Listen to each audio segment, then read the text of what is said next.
He's a busy man, but today President Barack Obama has been dealing with over 13,000 questions fired at him on the White House website during a so-called online town hall session.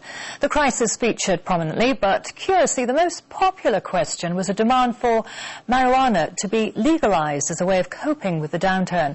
Well, for more on that, I'm now joined from Washington by Aaron Houston of the Marijuana Policy Project. Thank you very much for joining us, Mr. Houston. The U.S. firmly bans marijuana use. Do you think there's any chance of the ban being lifted at all? Oh, I certainly do. We're seeing a groundswell of support across the nation, which was highlighted by the voting on Barack Obama's website recently. 3.6 million votes were cast, as I understand it. And of course, marijuana, taxing and regulating marijuana and ending marijuana prohibition was at the top of that list, as it has been in 3 separate rounds of voting on his websites in the past.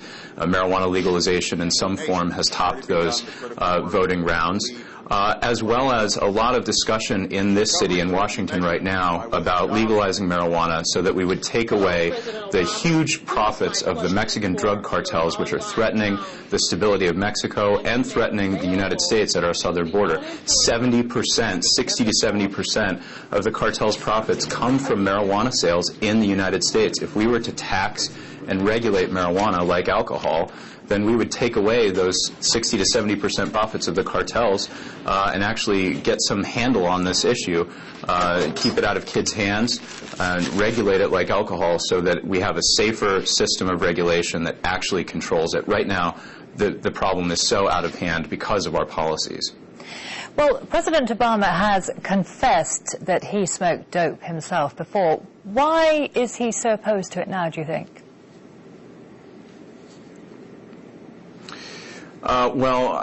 In his response today, he chuckled a little bit, and I was disappointed to see that. I think that indicates that the nearly 100 years of propaganda war in this country against marijuana have perhaps even gotten to our president a little bit, and the fact that there was a joke made about it indicates that he's not immune to that culture war either, and he's not immune to that propaganda.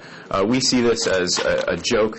We have seen this over years as a joke that's brought up when newspapers write about it. Occasionally they write sort of silly headlines about it.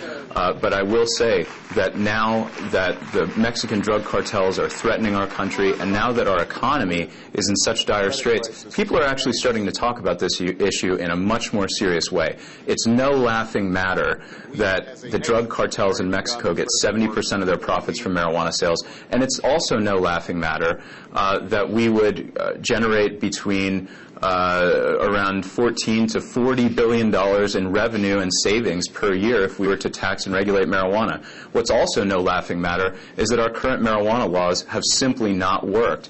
86% of high school seniors say that marijuana is very easy to get.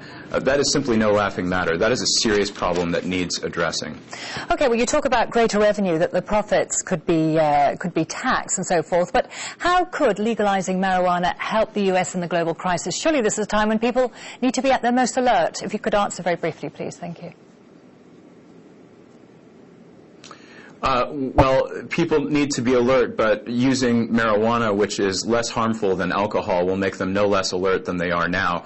Again, we could make $41.6 billion per year in savings and tax revenue from legalizing marijuana, taxing and regulating like alcohol. I just don't see that as a problem whatsoever.